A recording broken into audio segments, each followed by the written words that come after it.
Tudo bom, pessoal?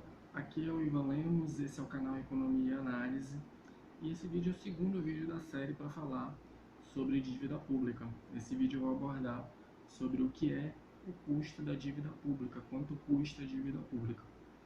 Mas antes de começar, eu peço a você que, se curtir o vídeo, dê o like, se inscreva no canal e assine o sininho para receber as notificações dos próximos vídeos. Bom, quando se fala em custo da dívida pública, logo vem à cabeça a palavra juros, né? Mas o que são juros? Pensem, você prefere receber R$ 1.000 hoje ou daqui a um ano? Bem provável que a resposta seja hoje. Mas e se eu te dissesse que, se a proposta fosse a seguinte, você prefere receber R$ 1.000 hoje ou R$ 2.000 daqui a um ano? Bom, aí é uma escolha um pouco mais difícil, né? Provavelmente você escolheria receber, né, R$ 2.000 daqui a um ano. Enfim, essa diferença de R$ 1.000, ela corresponde à compensação, né, uma compensação que você recebe, né, por ter aberto mão do dinheiro durante um ano. Com o governo, a situação é bem parecida. Quando o governo faz empréstimos, e no primeiro vídeo eu já expliquei para vocês que ele faz isso através de emissão de títulos, ele emite títulos e se compromete a pagar o valor emprestado com os juros, é a mesma situação. As empresas, né, no caso os bancos, as pessoas físicas, elas cobram os juros do governo quando eles emprestam o juros do governo, porque é uma compensação por eles estarem abrindo mão do dinheiro naquele momento. E aí por isso que o governo tem que pagar juros, né, como ele vai devolver o valor emprestado. Mas aí, que taxa de juros é essa que é cobrada na dívida pública brasileira? Você já deve ter ouvido falar da taxa Selic, né? Pois é, a taxa Selic é a taxa que remunera os títulos públicos, ou seja, né, a taxa que o governo paga aos emprestadores, né, vamos dizer assim, os investidores dos títulos públicos, é a taxa Selic. Então, é com base na variação dessa taxa que se determina o custo da dívida pública. Se a taxa Selic está muito alta, o custo da dívida aumenta, ou seja, o pagamento de juros da dívida. Você também já deve ter ouvido falar disso, né? O governo paga um X de juros, o governo gasta tanto de juros do orçamento para pagar a dívida. É isso.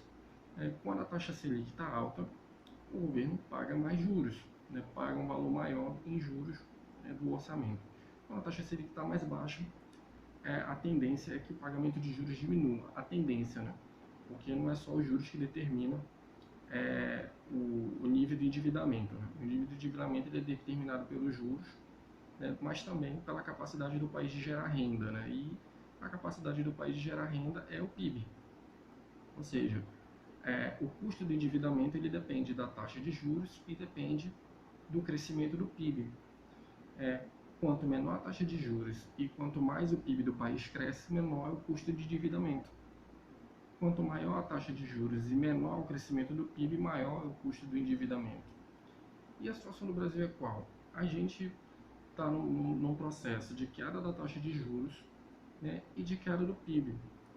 Então, o endividamento, ele acaba, o custo do endividamento, ele acaba diminuindo, né, por causa do decréscimo da taxa de juros, mesmo com o decrescimento do PIB, que é o que deve se confirmar para esse ano. A taxa de juros é o principal determinante, né, do custo de endividamento, né, com base na variação dela, se ela está crescendo ou diminuindo, que o governo paga mais ou menos juros da dívida pública.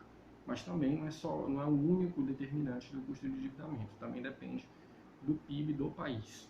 Há países, por exemplo, que têm endividamento altíssimo, mas tem um custo, o custo desse endividamento é baixíssimo. Vou citar aqui o caso do Japão. O Japão tem uma dívida PIB que supera 130%. A dívida PIB do Japão é de 130% do PIB. Ou seja, eles devem mais do que a capacidade de gerar renda deles. Entretanto, o Japão quebrou, deu default? Não.